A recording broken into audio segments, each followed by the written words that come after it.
What happens when the person you trust most becomes your greatest enemy? When the celebration of your existence turns into the announcement of your replacement? This is the story of a queen who discovered that even immortal love can die, and sometimes the greatest strength comes from knowing when to walk away. In the shadows of eternity, where power flows like blood through ancient veins, a birthday celebration was about to become a declaration of war. But this wasn't a war fought with fangs and claws. It was a battle for dignity, respect, and the right to choose one's own destiny. Sometimes the most powerful move isn't to fight back, but to simply refuse to play the game. The grand ballroom of the Crimson Palace sparkled under 1,000 crystal chandeliers, each one casting dancing shadows across the marble floors, like memories of centuries past. Elena Ravencroft stood at the center of it all, wearing a gown the color of midnight sky. Her dark hair pinned with diamonds that caught the light like captured stars. Today was her 300th birthday, and the supernatural world had gathered to celebrate their queen. She moved through the crowd with the grace of someone who had learned to command respect through 3 centuries of existence. Vampires, werewolves, witches, and other supernatural beings bowed their heads as she passed, their eyes filled with genuine admiration. Eleanor had earned her place not through birthright or marriage, but through wisdom, strength, and an unwavering sense of justice that had brought peace to their often chaotic world. "My lady," whispered Marcus, her most trusted advisor, as he approached with a crystal goblet filled with the finest blood wine. "The representatives from the eastern covens have arrived. They bring gifts and their renewed pledges of loyalty." Elena accepted the goblet with a slight nod, her emerald eyes scanning the room. Despite the celebration surrounding her, something felt different tonight.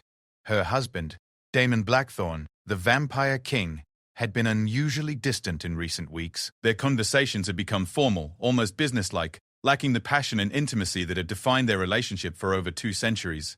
As she took a sip of the wine, Elena noticed Damon across the room, deep in conversation with a woman she didn't recognize. The stranger was beautiful in an otherworldly way, with silver hair that seemed to glow under the chandelier light, and eyes the color of fresh blood. She wore a dress of deep crimson that hugged her figure perfectly, and the way she looked at Damon made Elena's immortal heart skip a beat. The music swelled around them, a haunting melody played by the phantom orchestra that materialized only for the most special occasions.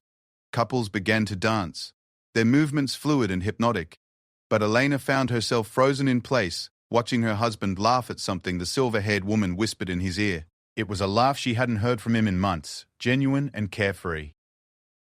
"Who is she?" Elena asked Marcus, gesturing subtly toward the pair. Marcus followed her gaze, and his expression darkened. "I'm not certain, my lady. She arrived with the northern delegation, but I haven't been able to gather much information about her background." Before Elena could respond, the music came to an abrupt halt. Damon had stepped onto the raised platform at the far end of the ballroom, his commanding presence immediately drawing every eye in the room. He was magnificent, as always, tall and broad-shouldered, with hair as black as a moonless night, and eyes that could pierce through souls. For 2 centuries, Elena had been captivated by those eyes, had found comfort and love in their depths. "My friends, my loyal subjects," Damon's voice carried across the ballroom without effort, rich and deep like aged wine. "Tonight we celebrate not just the birthday of my queen, but a new chapter in the history of our realm." Elena felt a chill run down her spine. Something in his tone was wrong, too formal, too distant.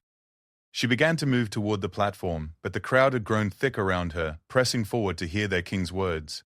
"For 300 years, Elena Ravencroft has served as your queen with honor and grace," Damon continued, his eyes finding hers across the room. "She has brought stability to our world, wisdom to our councils, and strength to our people." The crowd murmured in agreement, many raising their goblets in Elena's honor. She forced a smile, but the cold feeling in her chest was growing stronger. However, Damon's voice grew stronger, more commanding. "Times change, and so must leadership. Tonight, I am honored to introduce someone who will help guide our realm into a new era of prosperity and power." Elena's blood ran cold. She pushed through the crowd more urgently now, her supernatural strength allowing her to move people aside without harming them, but the sea of bodies seemed endless. The silver-haired woman glided onto the platform beside Damon, her movements so fluid it seemed like she was floating. She placed her hand on Damon's arm with an intimacy that made Elena's fangs extend involuntarily. "This is Seraphina Nightshade," Damon announced, his voice filled with a warmth that Elena hadn't heard directed toward her in far too long. She is a vampire of exceptional power and ancient lineage, descended from the original vampire lords who ruled before the Great Awakening. She has agreed to stand beside me as my second queen, bringing her strength and wisdom to our court." The ballroom erupted in shocked murmurs. Elena finally broke through the crowd and stood at the base of the platform, looking up at her husband and the woman who was apparently meant to replace her.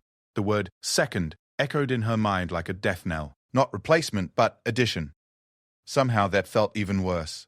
Serafina stepped forward, her blood-red eyes surveying the crowd with the confidence of someone accustomed to power. "I am honored to serve this realm," she said, her voice carrying a musical quality that seemed to entrance everyone who heard it. "And I look forward to working alongside Queen Elena to ensure our people's continued prosperity." The diplomatic words felt like daggers. Elena stood there, 300 years of dignity and composure warring with the rage and humiliation burning in her chest. Every eye in the room was on her now, waiting for her response. Some faces showed sympathy, others curiosity, and a few barely concealed satisfaction at seeing their queen brought low. Marcus appeared at her side, his loyalty unwavering even in this moment of crisis. "My lady," he whispered urgently, "you must respond. The court is watching." Elena looked up at Damon, searching his face for any sign of the man she had loved for 2 centuries. But his expression was that of a king making a political announcement, not a husband destroying his wife's world on her birthday. When their eyes met, she saw something that cut deeper than any blade indifference. The realization hit her like a physical blow. This wasn't a moment of madness or a political maneuver she could fight against. This was the end of everything she had believed about their love, their partnership, their life together. Damon had already moved on, emotionally if not physically, and this public humiliation was simply the formal announcement of what had already happened in private. She climbed the steps to the platform with measured grace, each step feeling like it took an eternity. The ballroom had fallen completely silent, the tension so thick it seemed to vibrate in the air. When she reached the top, she stood between Damon and Serafina, the 3 points of a triangle that would reshape the supernatural world. "My dear subjects," Elena began, her voice steady despite the storm raging inside her, "tonight has indeed brought revelations that will change our realm forever." She paused, letting her eyes sweep across the assembled crowd. These were beings she had protected, guided, and served for 3 centuries. They had been her purpose, her responsibility, her life's work. But looking at them now, she realized that her time as their queen had already ended the moment Damon made his announcement. "Change is inevitable," she continued, "even for immortals. And sometimes, the greatest gift a leader can give is knowing when to step aside." Gasps echoed through the ballroom. This was not the response anyone had expected. Damon turned to look at her fully for the first time that evening, surprise flickering across his features. Elena turned to face Serafina, studying the woman who would take her place. Up close, she could see that Serafina was indeed ancient and powerful. There was something in her eyes that spoke of centuries of experience and knowledge that might indeed serve the realm well. This wasn't just some young beauty Damon had been enchanted by. This was a calculated political alliance. That realization cut even deeper. If Damon had simply been having an affair, Elena could have fought for their marriage, could have reminded him of their love and their shared history. But this was different. This was Damon choosing power and political advantage over love and loyalty. This was him deciding that what they had built together wasn't enough anymore. "I wish you both great success," Elena said, her voice carrying across the silent ballroom. "You will have my full cooperation during the transition period." She turned to leave the platform, but Damon's hand caught her arm. "Elena," he said quietly, his voice meant for her ears alone, "this doesn't have to change everything between us. You're still my queen, my first queen. Serafina will simply handle the duties you no longer trust me to manage alone." Elena finished, her voice barely above a whisper but sharp as a blade. "Thank you for clarifying my new position, my lord." She pulled her arm free and descended the platform, walking through the crowd that parted before her like water. The faces around her blurred together, a mix of sympathy, curiosity, and political calculation. Some were already positioning themselves to curry favor with the new queen, while others watched Elena with the respect due to a fallen monarch. As she reached the ballroom doors, Elena heard Damon's voice behind her, continuing his speech as if her world hadn't just been shattered into pieces. He was introducing Serafina to various court officials, explaining how the new arrangement would benefit the realm's foreign relations and internal security. Elena paused at the threshold, looking back one last time at the celebration that had been meant to honor her but had instead become her public downfall. The Phantom Orchestra had resumed playing. Couples were dancing again, and life was moving forward, as if nothing monumentous had just occurred. But everything had changed. In the space of minutes, Elena had gone from beloved queen to redundant relic, from cherished wife to political inconvenience. The life she had built over 3 centuries had been dismantled with a few sentences and a smile. She stepped into the corridor beyond the ballroom, the sounds of music and laughter fading behind her. For the first time in 300 years, Elena Ravencroft was truly alone, and she had no idea who she was supposed to be now that she was no longer queen. The corridor stretched ahead of her, lined with portraits of the realm's previous rulers. Most of them had died in battle or been overthrown in coups. Elena realized she might be the first to simply walk away, and that thought brought her the first moment of clarity she'd had all evening. Perhaps there was power in choosing to leave rather than being forced out. Perhaps there was dignity in walking away while she still could do so on her own terms. As she moved through the palace that had been her home for 2 centuries, Elena began to form a plan that would shock everyone, including herself. Dawn was still hours away, but it would mark more than just the end of night. It would mark the end of Queen Elena Ravencroft and the beginning of something entirely new, something that belonged to her alone. Elena's private chambers felt different as she entered them, though nothing had physically changed. The same tapestries hung on the walls, depicting scenes from the great supernatural wars she had helped end. The same mahogany furniture filled the space, pieces she had selected over decades of making this place her sanctuary. But now, everything felt like it belonged to someone else, or perhaps to a version of herself that no longer existed. She moved to the massive windows that overlooked the palace gardens, pulling back the heavy curtains to reveal the night sky. The moon hung full and bright, casting silver light across the carefully maintained grounds where she had often walked with Damon in the early years of their marriage. They would talk for hours about their plans for the realm, their dreams for a future where supernatural beings could live in harmony. A soft knock interrupted her thoughts. "Enter," she called, not bothering to turn from the window. "My lady." It was Marcus, carrying a silver tray with tea and what looked like official documents. "I thought you might need some refreshment, and there are matters that require your attention." Elena almost laughed at the irony. Even in the moments after her public humiliation, the business of ruling continued. What matters could possibly require the attention of a redundant queen? Marcus set the tray down on the small table near her reading chair, the same chair where she had spent countless hours reviewing reports and making decisions that affected thousands of lives. "The Eastern Covens are requesting a private audience. They seem concerned about tonight's announcement. And there are reports of unrest in the Southern Territories. Some of the werewolf packs are questioning what this change in leadership means for the peace treaties you negotiated." Elena finally turned from the window, accepting the cup of tea Marcus offered. It was her favorite blend, chamomile and blood lotus, something that had always calmed her nerves during stressful times. They should direct their concerns to King Damon and his new queen. "I'm certain Serafina is well equipped to handle such matters." "With respect, my lady," Marcus said carefully. "Many of these alliances and treaties are built on personal relationships you've cultivated over centuries. The Southern Pacts in particular trust you in ways they may never trust a newcomer, regardless of her qualifications." Elena sipped her tea, considering his words. It was true that much of the peace she had helped create was based on trust and personal connections rather than formal agreements. The werewolf packs remembered how she had personally negotiated the end to the Blood Moon Wars, spending months living among them to understand their concerns. The Eastern Covens respected her because she had stood with them against the witch hunters, fighting alongside their warriors when many others had counseled neutrality. "Those relationships belonged to Queen Elena," she said finally. "And Queen Elena died tonight in that ballroom. I'm not sure who I am now, but I know I'm not her anymore." Marcus stepped closer, his voice dropping to a whisper. "My lady, forgive my boldness, but perhaps that's exactly what you need to be right now. Not the queen who was just replaced, but the woman who built those relationships in the first place. The warrior who fought beside the werewolves, the diplomat who brought peace to warring covens, the leader who chose justice over politics time and again." Elena looked at her advisor, really looked at him.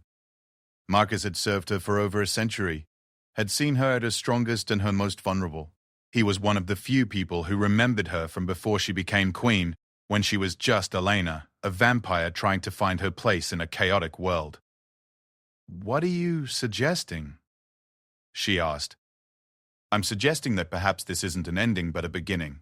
You've spent 3 centuries serving others, making decisions based on what was best for the realm rather than what you wanted for yourself.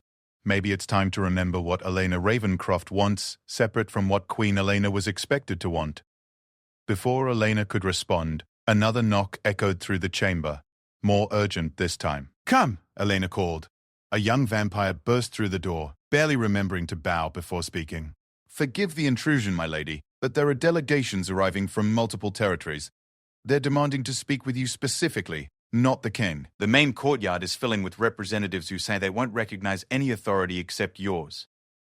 Elena set down her teacup with a sharp clink. "What?" "The werewolf alpha from the mountain pack arrived an hour ago," the messenger continued breathlessly. "He says the peace treaty he signed was with you personally, not with the crown." The witch covens from the northern forest sent word they consider tonight's announcement a breach of their agreements. "And there are others coming, my lady." Many others. Elena moved to her wardrobe, pulling out a simple black dress, far more practical than the elaborate gown she had worn to the celebration. "Marcus, what do you know about this?" "I may have sent some messages earlier this evening," Marcus admitted, "informing key allies about the situation and suggesting they might want to express their opinions on the matter." Elena paused in her dressing, looking at her advisor with new appreciation. "You clever man. You were planning for this possibility. I've served you long enough to know that your value to this realm extends far beyond your title. I thought it might be helpful for others to remember that as well." Elena finished changing and moved to her jewelry box, selecting pieces that were meaningful rather than merely expensive. A silver bracelet given to her by the witch covens after she helped end their persecution. A ring crafted by the mountain werewolves from metal found in their sacred caves. A necklace that had belonged to her mentor, the previous queen, who had taught her that true power came from service, not domination. "Tell the delegations that I will meet with them in the Rose Garden in 1 hour," Elena instructed the messenger. "And make sure King Damon knows where I'll be. I wouldn't want him to think I was conducting secret meetings behind his back." The messenger bowed and hurried away. Elena turned to Marcus, who was watching her with something that looked like pride. "You realize what you're doing, don't you?" he asked. "I'm honoring commitments I made to people who trusted me," Elena replied. "Nothing more and nothing less." "My lady, you're reminding the supernatural world that there's a difference between holding a title and earning loyalty. Tonight, I suspect many people will be forced to choose between following the crown and following their conscience." Elena moved to her desk, where centuries of correspondence lay organized in neat stacks. Letters from allies, reports from territories, proposals for new initiatives, the written record of her life's work. "I never wanted to put anyone in that position. The last thing our realm needs is internal conflict. Sometimes conflict is necessary for growth," Marcus said gently. "And sometimes the greatest service a leader can provide is showing others that they have choices, even when those choices are difficult." Elena spent the next hour reviewing the most crucial documents, making notes about ongoing projects and unresolved issues that would need attention regardless of who was handling them. As she worked, she found herself remembering specific moments from her reign. The first time she successfully mediated a dispute between rival covens. The day the werewolf packs declared their loyalty to her personally rather than to the crown. The ceremony where the witch councils formally recognized her as a protector of their people. Each memory reinforced what Marcus had pointed out. Much of her power and influence wasn't tied to her position as queen, but to the relationship she had built and the trust she had earned through her actions. That realization was both liberating and terrifying. When the hour was up, Elena made her way to the Rose Garden, a beautiful outdoor space at the heart of the palace complex. It was here that she had often held informal meetings, finding that people spoke more freely surrounded by nature than they did in formal throne rooms. The garden was more crowded than she had ever seen it. Representatives from at least a dozen different supernatural factions stood among the roses, their conversations creating a low hum of concern and speculation. When Elena appeared, the voices gradually died away until the space was filled only with the sound of night wind through the flower beds. Alpha Kieran of the Mountain Pack stepped forward first. He was a massive man even in human form, with silver-streaked hair and eyes that held the wild wisdom of his wolf spirit. "Lady Elena," he said, his voice carrying the formality of old agreements, "my pack received word of tonight's announcement. We want you to know that our loyalty was given to you personally, not to any crown or title. A murmur of agreement rippled through the gathered crowd. Elder Morgana, representing the Northern Witch Coven, stepped beside the Alpha. "The treaties we signed were sealed with your blood and ours," she said, her ancient voice carrying clearly through the garden. "Those bonds cannot be transferred to another without our consent." Elena looked around at the faces surrounding her, seeing determination, concern, and something else: hope. These people hadn't come here to complain or to cause trouble. They had come because they believed in her, not as a queen, but as a person who had proven herself worthy of their trust. "I am honored by your loyalty," Elena said, her voice carrying to every corner of the garden. "But I want to be clear about something. I have no intention of challenging King Daemon's authority or undermining the stability of this realm. The last thing any of us need is a civil war over wounded pride." "This isn't about pride," called out Victor, a vampire lord from the Eastern Territories. "This is about competence and trust. You negotiated the peace that has kept our people safe for decades. You understand the delicate balance between our various factions in ways that cannot be quickly learned or easily replaced." Elena raised her hand for silence. "And those skills, that understanding, don't disappear simply because my title has changed. I will continue to serve this realm in whatever capacity I can, regardless of whether I wear a crown." "But will the new queen honor the agreements you made?" asked Alpha Kieran bluntly. "Will she understand why certain territories were granted autonomy, or why some disputes are handled through ritual combat rather than court decree? Will she know which sacred sites must never be disturbed, or which alliances are built on blood debts that go back centuries?" Elena had no answer for those questions, because she didn't know Seraphina well enough to predict how she would handle the complex web of relationships and traditions that held their diverse realm together. That uncertainty was clearly shared by everyone present. "What would you have us do?" Elder Morgana asked. "We cannot simply transfer generations of trust to a stranger, no matter how politically advantageous her appointment might be." Before Elena could respond, she heard footsteps approaching the garden. Turning, she saw Daemon walking toward them, flanked by palace guards. His expression was unreadable, but the tension in his posture suggested he was not pleased to find his former queen holding what appeared to be a private council meeting with some of their most important allies. "Am I interrupting something?" Daemon asked as he entered the garden, his voice carrying the authority of someone accustomed to being the most important person in any room. Elena stepped forward, maintaining the diplomatic composure that had served her well for 3 centuries. "Our allies had some concerns about the transition process. I was assuring them that their existing agreements would be honored." "I see." Daemon's eyes swept over the assembled crowd, taking note of who was present and what their attendance might signify. "And I suppose it didn't occur to you to direct them to speak with me about these concerns?" "Of course it did," Elena replied calmly. "But they specifically requested to speak with me, as the person who negotiated their original agreements.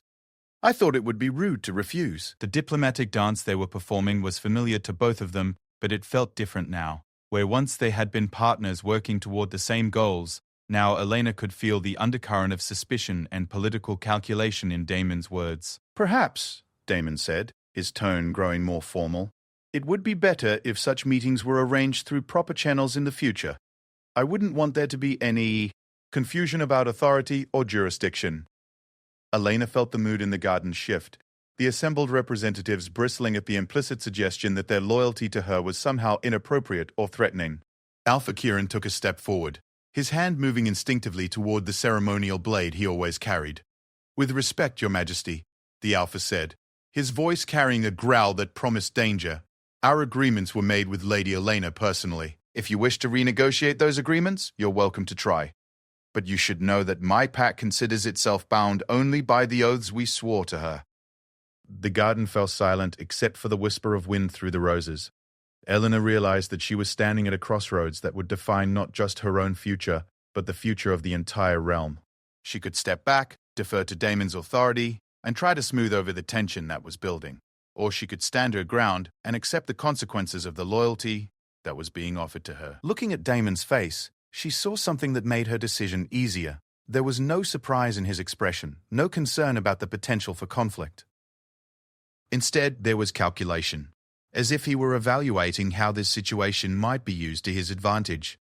It occurred to Elena that perhaps this confrontation was exactly what he had wanted, a reason to remove her influence entirely, rather than simply reducing it. "Alpha Kieran," Elena said carefully, "I appreciate your loyalty more than I can express, but King Daemon is right about one thing.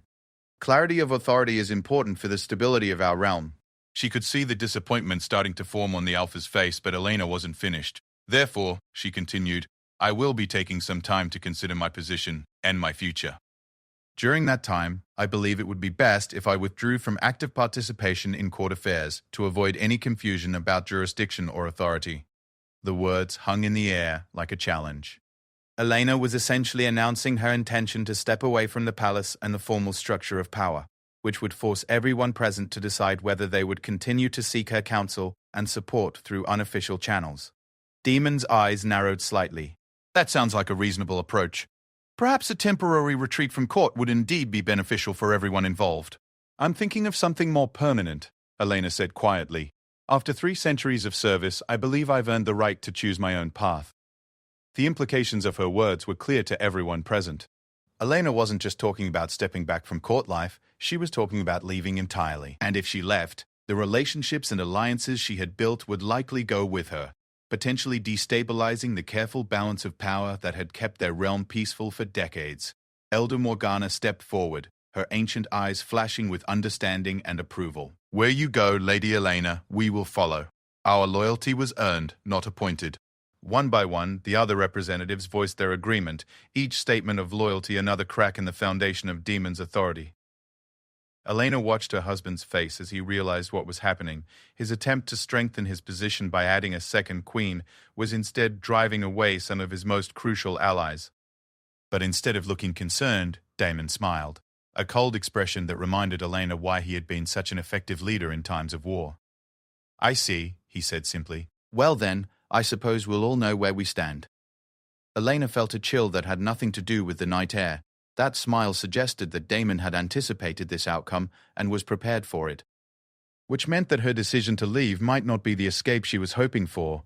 It might be exactly what he wanted. As the gathering began to disperse, Elena realized that dawn was still hours away. But her old life was already ending. Whatever happened next would require her to draw on strength she wasn't sure she possessed and wisdom she was still learning to trust. The game of power was changing, and Elena was no longer certain she understood the rules. Elena returned to her chambers with more questions than answers, the weight of the evening's events settling on her shoulders like a heavy cloak. The palace felt different now, less like home, and more like a place she was visiting. Every familiar object, every carefully chosen decoration, seemed to mock her with memories of a life that was rapidly becoming history. She moved to her private study, a smaller room attached to her bedroom, where she kept her most personal documents and treasured possessions. As she lit the oil lamps, their warm glow revealed walls lined with books, maps, and artifacts from her 3 centuries of existence. This room told the story of who she had been before becoming queen, and perhaps held clues about who she might become after. Elena pulled out a leather-bound journal she hadn't opened in decades, its pages filled with her thoughts and observations from the early years of her marriage to Damon. Reading her own words from centuries past, she was struck by how different things had been then. The entries spoke of partnership, shared dreams, and a love that had seemed eternal. Damon and I spent the evening planning the new trade agreements with the Eastern Territories, read one entry from nearly 200 years ago. His strategic mind complements my diplomatic approach perfectly. Together, we are stronger than either of us could be alone. I cannot imagine a future without him by my side. Elena closed the journal, unable to continue reading what felt like letters from a stranger. When had that partnership eroded? When had Damon stopped seeing her as an equal and started viewing her as an obstacle to overcome? A soft scratching at her window interrupted her thoughts. Elena opened the glass panes to allow entry to Midnight, a raven who had served as her personal messenger for over 50 years. The bird carried a small scroll tied to its leg with black ribbon. Elena unrolled the message, recognizing the elegant handwriting immediately. It was from Isabella Dracamore, one of her oldest friends and allies, who ruled a small but influential territory on the northern border. My dear Elena, word of tonight's events has already reached me through my network of contacts. I write not as a political ally, but as someone who cares deeply for your well-being. You are welcome in my territory for as long as you need sanctuary. More importantly, I have information about your husband's new queen that you need to hear. Meet me at the old stone bridge at midnight if you can safely leave the palace. Come alone. Trust no one else until we speak. Isabella. Elena read the message twice, then held it over one of the oil lamps until it caught fire. watching the parchment curl and blacken until nothing remained but ashes. The mention of information about Serafina intrigued her, though she wondered what Isabella could possibly know that Elena didn't. Looking at the clock on her mantle, Elena saw that she had less than an hour until midnight. The old stone bridge Isabella mentioned was about a mile from the palace, in a section of the royal forest that had been left wild and undeveloped. It would be easy enough to reach without being seen if she was careful. Elena changed into dark clothing suitable for traveling through the forest, then paused at her jewelry box. After a moment's consideration, she selected a silver amulet that had belonged to her mentor, the former queen. The amulet was said to offer protection against deception and illusion, gifts that might prove useful tonight.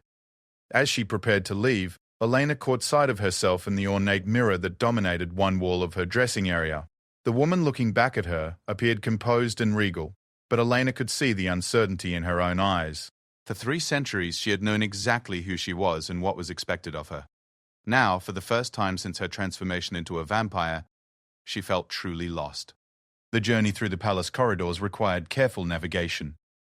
Elena had lived here long enough to know which routes were regularly patrolled and which were usually empty. She made her way through servants' passages and rarely used stairwells, avoiding the main thoroughfares where she might encounter guards or courtiers. As she passed the ballroom, where her birthday celebration had taken place just hours earlier, Elena could hear the sounds of continued festivities. Apparently, the party had continued long after her dramatic exit, which somehow made the evening's betrayal feel even more complete. Life was moving on without her more quickly than she had imagined possible. The forest surrounding the palace was ancient and vast, filled with trees that had stood for thousands of years, and paths that wandered through clearings where moonlight created patterns of silver and shadow. Elena had always loved these woods, finding peace in their timeless beauty and the way they remained unchanged while the political world shifted around them. The old stone bridge had been built centuries before the palace existed, crossing a stream that wound through the deepest part of the forest. Local legends claimed it had been constructed by the first supernatural beings to settle in the area, though no one knew for certain who had built it or why. What Elena did know was that the bridge was neutral ground, a place where even sworn enemies could meet safely according to ancient supernatural law. Isabella was already waiting when Elena arrived, her distinctive silver hair gleaming in the moonlight. She had been a vampire for even longer than Elena, transformed during the Renaissance by a lover who had abandoned her shortly after. Instead of becoming bitter, Isabella had channeled her experience into becoming one of the most skilled political analysts in their world. "You came," Isabella said, embracing Elena warmly. "I wasn't certain you would." "Your message suggested this was important," Elena replied. "And I find myself in need of information and honest counsel." Isabella gestured toward the stone railing of the bridge, and they both leaned against it, looking down at the stream flowing beneath them. For a moment, neither spoke, and Elena found the sound of running water surprisingly soothing. "How much do you know about Serafina Nightshade?" Isabella asked finally. "Very little," Eleanor admitted. Damon introduced her as having ancient lineage and exceptional power. She certainly carries herself with confidence, and there's something about her presence that suggests significant magical ability. Isabella nodded grimly. She is indeed ancient and powerful.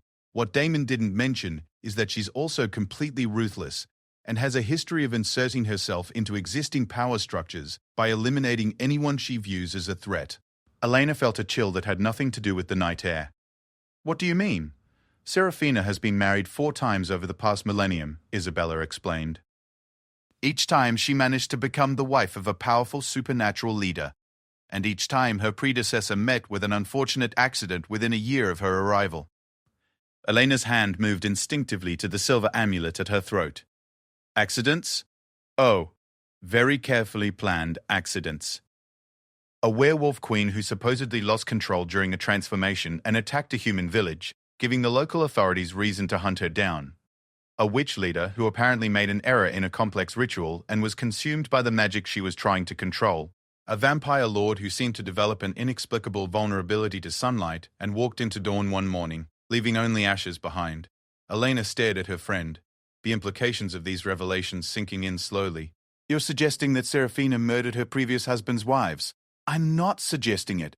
I'm telling you it's exactly what happened. I've spent the last several months investigating her background, after hearing rumors that she was moving in political circles again.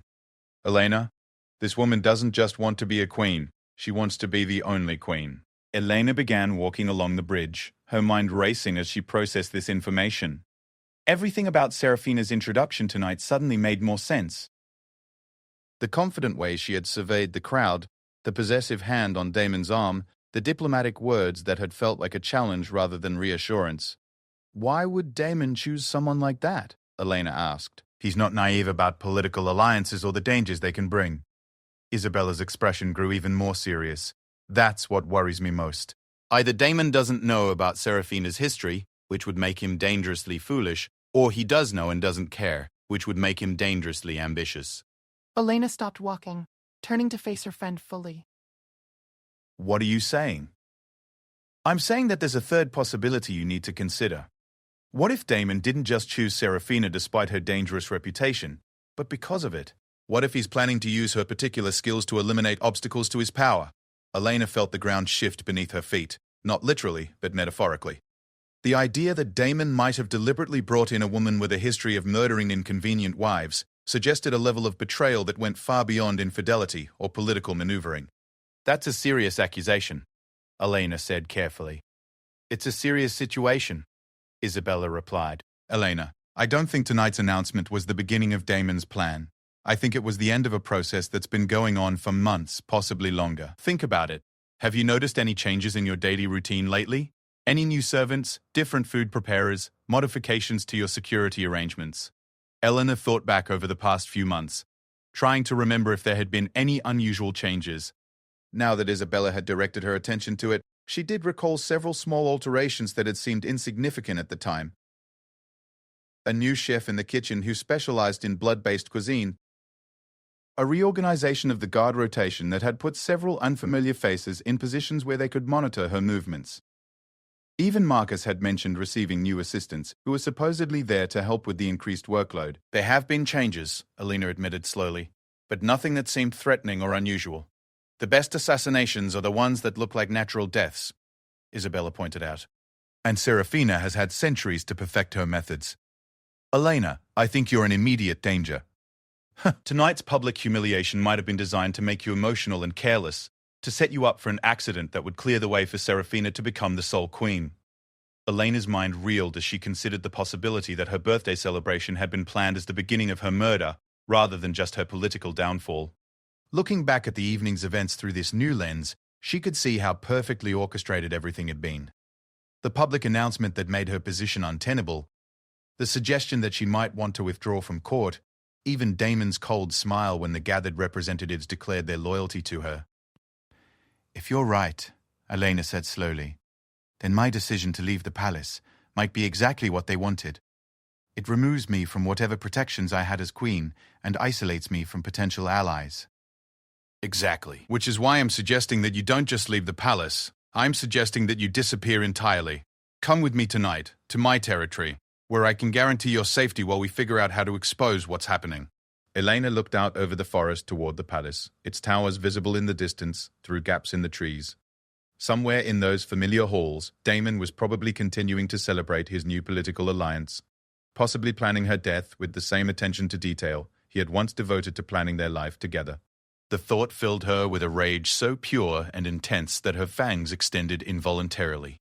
For 3 centuries she had loved that man, had trusted him with her life, her heart, and her loyalty. If Isabella was right, all of that had been not just discarded but actively used against her. I need proof before I can act on these accusations, Elena said finally. If I simply disappear, Demon can create whatever narrative he wants about my fate. But if I can expose his true plans... Elena, you're thinking like a politician when you need to be thinking like someone whose life is in danger. Isabella interrupted urgently. Proof won't matter if you're dead. Before Elena could respond, they both heard the sound of approaching footsteps on the forest path. Multiple sets of feet, moving with the coordinated precision of trained guards or soldiers. Elena and Isabella exchanged a quick glance, both recognizing the implications immediately. How did they find us so quickly?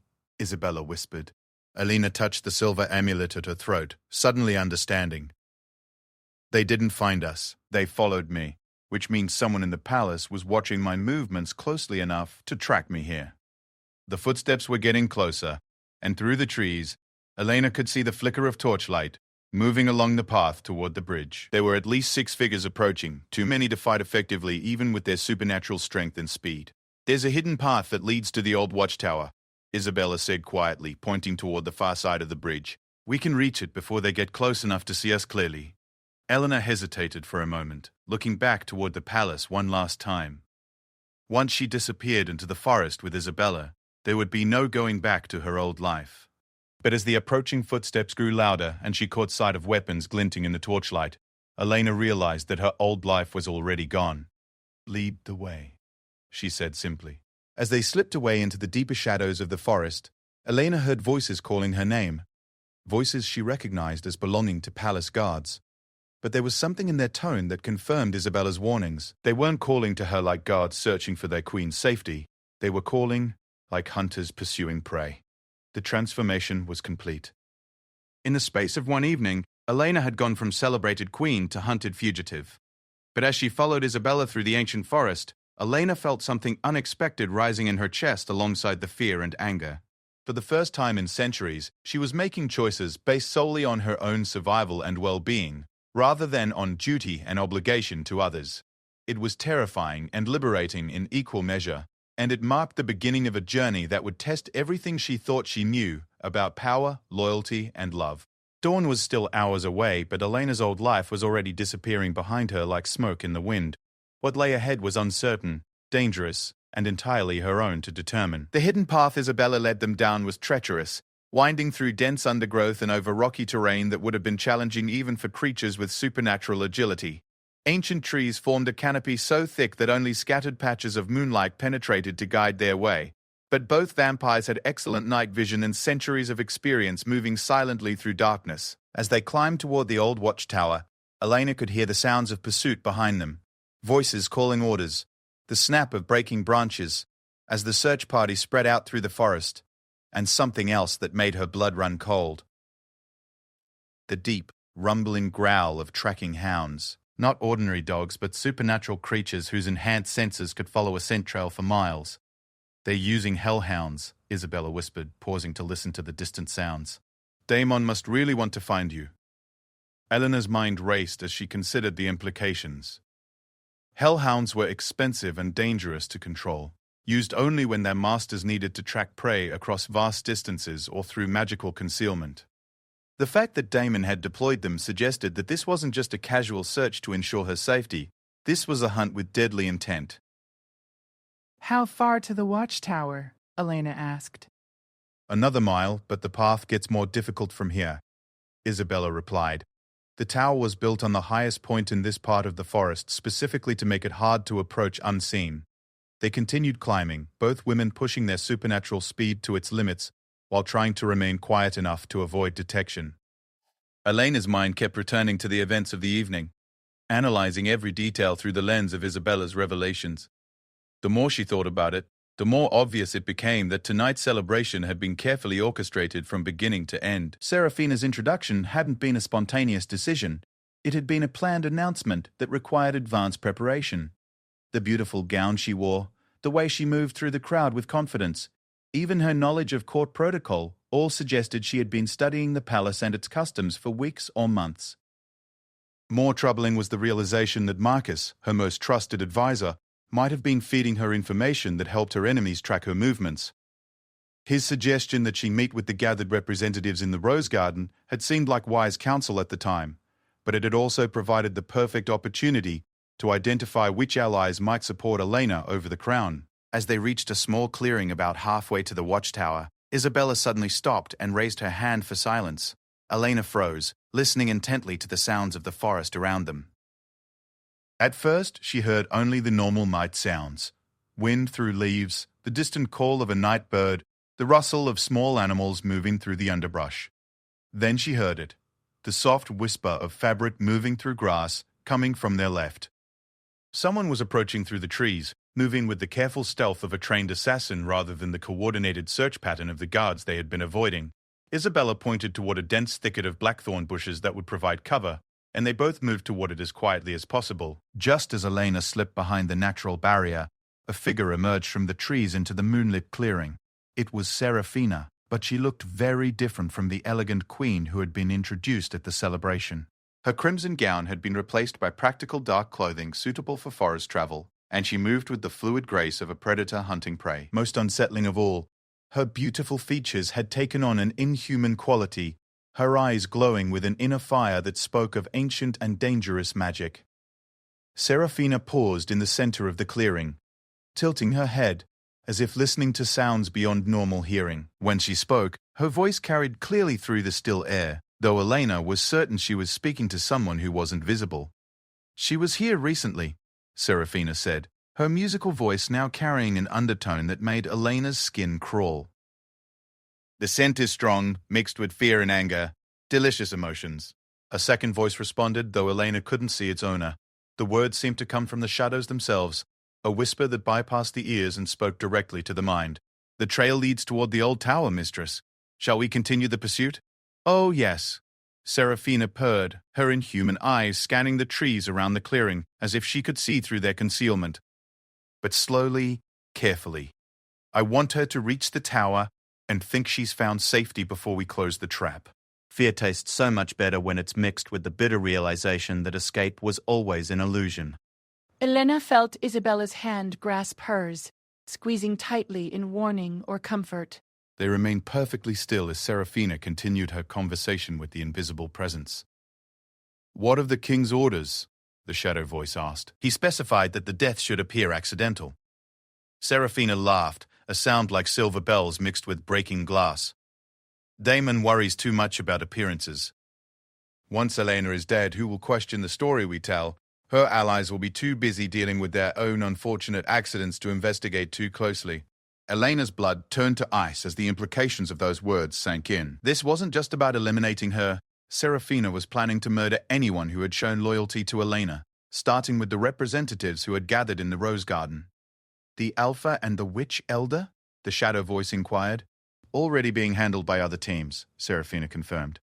"By dawn, Elena's entire support network will be nothing but a memory. And then the real work can begin." "What real work, mistress?" Serafina's smile was visible even in the dim moonlight, cold and calculating.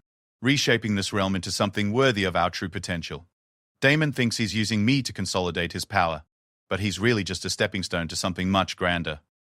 Once I'm the sole queen and his most troublesome allies are eliminated, the Vampire King himself might suffer an unfortunate accident." Elena gripped Isabella's hand so tightly she was afraid she might break bones. The scope of Serafina's ambition was breathtaking. She wasn't just planning to murder inconvenient rivals, she was orchestrating a complete takeover of the supernatural realm. "The preparations in the Southern Territories?" the voice asked. "Proceeding as planned. My agents have been working for months to destabilize the peace treaties Elena worked so hard to create. Once the current leadership is eliminated, the resulting chaos will provide the perfect excuse for strong central authority to restore order." Elena realized with growing horror that she was listening to the details of a coup that had been years in the making. Serafina hadn't simply seduced Demon and convinced him to take a second wife. She had been systematically undermining Elena's life's work while preparing to seize power for herself. Serafina turned toward the path leading to the watchtower, her inhuman grace making her movement seem almost like floating. "Come," she said to her invisible companion, "let's see how our prey reacts when she realizes she's walked into a web that's been waiting for her for years." As Serafina disappeared into the trees, Elena and Isabella remained hidden until they were certain she was out of hearing range. Only then did Isabella speak, her voice barely above a whisper. "Elena, this is worse than I imagined. She's not just planning your death, she's orchestrating the destruction of everything you built over 3 centuries. Elena felt a rage building inside her that was unlike anything she had experienced in her long life. It wasn't just the personal betrayal by Damon or the threat to her own existence. It was the realization that countless innocent people would suffer and die because of Serafina's ambition. "We have to warn the others," Elena said urgently. "Alpha Kieran, Elder Morgana, all the representatives who declared their loyalty tonight, they're all in danger." "Elena, we can't save them if we're dead," Isabella pointed out. "Serafina expects us to go to the tower, which means it's a trap. And if we try to return to the palace or contact your allies, we'll be walking into the arms of the search parties." Elena closed her eyes, trying to think clearly despite the emotional storm raging inside her. Isabella was right that they couldn't help anyone if they were captured or killed. but the thought of Alpha Kieran and Elder Morgana being murdered because of their loyalty to her was unbearable. "What about your territory?" Elena asked. "You said you could guarantee my safety there." "I can, but it would take us 3 days to reach it on foot, and every supernatural communication network in the realm will be watching for signs of our movement. Seraphina has had months to prepare for this night. She'll have contingencies for every possible escape route." Elena stood up slowly, her decision crystallizing despite the danger it represented. "Then we don't run. We end this here, tonight, before more innocent people die." Isabella stared at her in shock. "Elena, you heard what she said. This conspiracy has been building for years, with agents and allies throughout the realm. We're 2 vampires against an organization that's been planning this coup for longer than some mortals live entire lives." "Yes," Elena agreed, "but we have something Seraphina doesn't expect us to have." "Which is?" Elena's smile was sharp enough to cut glass. "Information. She thinks we're running blind, that we don't know the scope of her plans or the identity of her allies. But we just heard her outline the entire conspiracy." Isabella's expression shifted from concern to understanding. "You want to use that knowledge against her. I want to destroy her entire network before dawn breaks," Elena corrected. "Seraphina made one crucial mistake tonight. She assumed that because I was politically outmaneuvered, I was also helpless. But I didn't become queen by being helpless, and I didn't maintain peace for 3 centuries by avoiding difficult fights." Elena began moving back down the path they had climbed, but instead of heading toward the watchtower as Seraphina expected, she turned toward a different route that would take them back toward the civilized parts of the forest. "Where are we going?" Isabella asked. "To collect some advantages that Seraphina doesn't know I possess," Elena replied. "You asked what I know about Seraphina's history. What I didn't mention is that over 3 centuries I've learned a great deal about fighting wars that most people don't even know are being waged." As they moved through the forest, Elena's mind was already working on a strategy that would require her to use skills she hadn't needed in decades. The political Elena who had been humiliated at her birthday celebration was gone, replaced by someone much older and more dangerous, the warrior who had helped end supernatural wars before most of the current generation had even been born. Seraphina had made the mistake of assuming that Elena's long reign of peace meant she had grown soft. By dawn, she would learn exactly how wrong that assumption had been. But first, Elena needed to reach a place she had hoped never to visit again. A hidden cache of weapons, allies, and resources she had established centuries ago as insurance against exactly this kind of betrayal. The game was far from over, and Elena intended to remind everyone why she had been queen for 300 years. Elena led Isabella through paths that hadn't been used in over a century. Routes that existed in the memories of the forest itself, rather than in any map or official record. These were the secret ways she had learned during the dark years before her reign, when survival had depended on knowing how to disappear completely and emerge exactly where enemies least expected. Their destination was a place Elena had hoped never to need again, an ancient crypt buried deep beneath the roots of a tree so old it predated human civilization in the region. The crypt had been built by the first supernatural beings to settle in these lands, designed as both tomb and treasury for a vampire lord whose name had been forgotten by all but the oldest historical records. Elena had discovered the crypt during her early years as a vampire, when she was still learning to navigate the complex political landscape of supernatural society. She had claimed it as her own through right of discovery, and had spent decades turning it into a hidden stronghold stocked with weapons, gold, documents, and other resources that might be needed in times of crisis. "I can't believe you never mentioned this place," Isabella said as Elena pressed her palm against a seemingly ordinary section of tree bark, causing a hidden door to swing open to reveal stone steps descending into darkness. "Some secrets are too dangerous to share," Elena replied, lighting a torch from supplies just inside the entrance. If Damon or anyone else had known about this cache, it would have been compromised years ago. As they descended into the crypt, Eleanor felt the weight of centuries pressing around her. The air was thick with the scent of old magic and older secrets, and the walls were lined with artifacts from supernatural conflicts that most modern vampires thought were merely legends. The main chamber of the crypt was larger than many palace rooms, with alcoves carved into the walls to hold weapons, scrolls, and more exotic items that would be useful in supernatural warfare. Elena moved to a particular alcove and began removing items that she hadn't touched in decades. "What is all this?" Isabella asked, examining a sword whose blade seemed to absorb light rather than reflecting it. "Insurance," Elena replied. strapping on a belt that held several small vials of various colored liquids. I learned early in my political career that peace is maintained by being prepared for war, even if you never intend to use that preparation. Elena selected a crossbow designed specifically for hunting supernatural prey. Its quarrels tipped with a metal that could pierce even vampire skin. She also gathered several small devices that looked like ordinary jewelry but served much more dangerous purposes. Elena, what exactly are you planning? Isabella asked, her voice carrying a note of concern. I'm planning to end this conspiracy before dawn, Elena replied, checking the mechanisms on a device that resembled an ornate pocket watch. Serafina has spent months orchestrating the perfect coup, but she's made one fatal error. She's assumed that I would react like a victim rather than like someone who has been fighting political wars for 3 centuries. Elena moved to another alcove and withdrew a leather portfolio filled with documents that chronicled decades of careful intelligence gathering. Among the papers were detailed profiles of every major supernatural leader in the known world, including information about their allies, enemies, weaknesses, and secret ambitions. You've been spying on everyone, Isabella observed, reading over Elena's shoulder. I've been protecting the realm from threats both external and internal, Elena corrected. Part of maintaining peace is knowing when that peace is being threatened and by whom. Elena found what she was looking for, a collection of documents related to Serafina Nightshade that dated back over 2 centuries. Unlike the limited information Isabella had been able to gather, these files contained details about Serafina's true nature, her magical abilities, and most importantly, her weaknesses. According to these records, Elena said, studying the documents by torchlight, Serafina isn't just an ambitious vampire with a talent for political manipulation. She's something much more dangerous.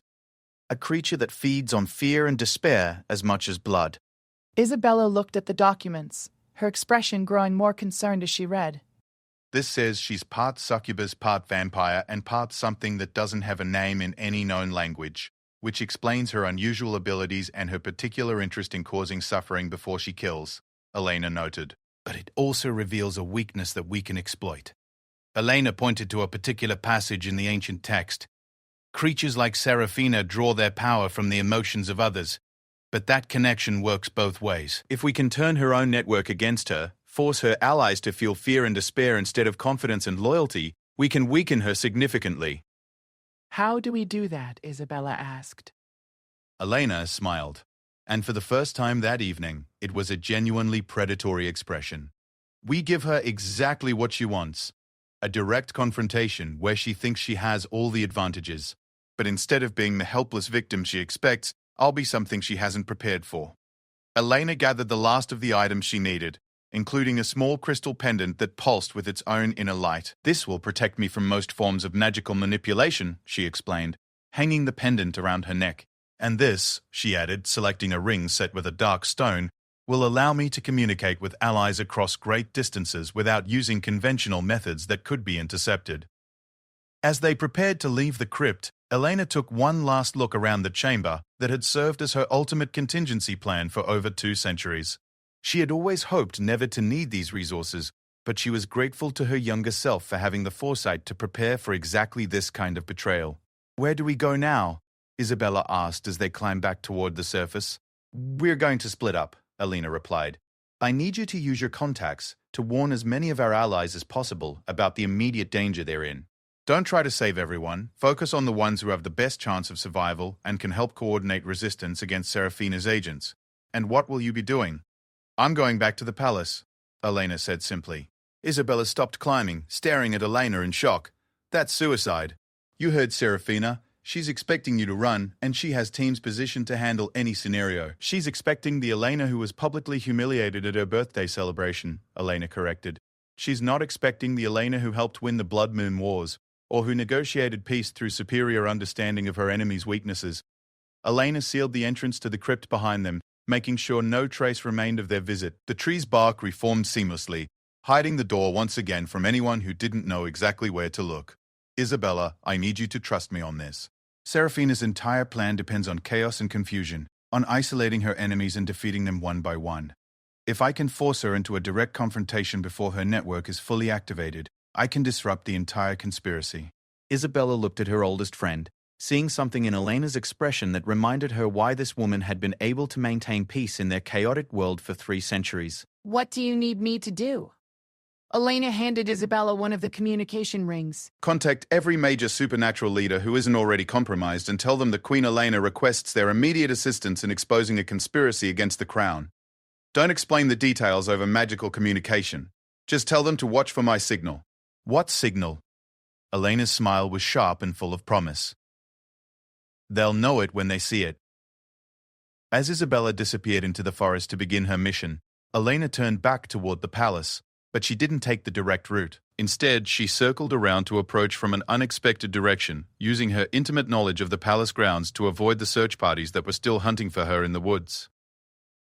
The palace was less heavily guarded than she had expected, which confirmed her suspicion that most of the available security forces had been deployed for the forest search. Elena made her way to a section of the building that housed guest quarters for visiting dignitaries, reasoning that Serafina would have been given rooms there rather than in the royal wing. Finding the right room required careful observation and a bit of supernatural stealth, but Elena's centuries of experience served her well. When she finally located Serafina's chambers, she was surprised to find them apparently unguarded and unlocked. Elena slipped inside, immediately noting that the room had been prepared for someone planning a long stay rather than a brief visit.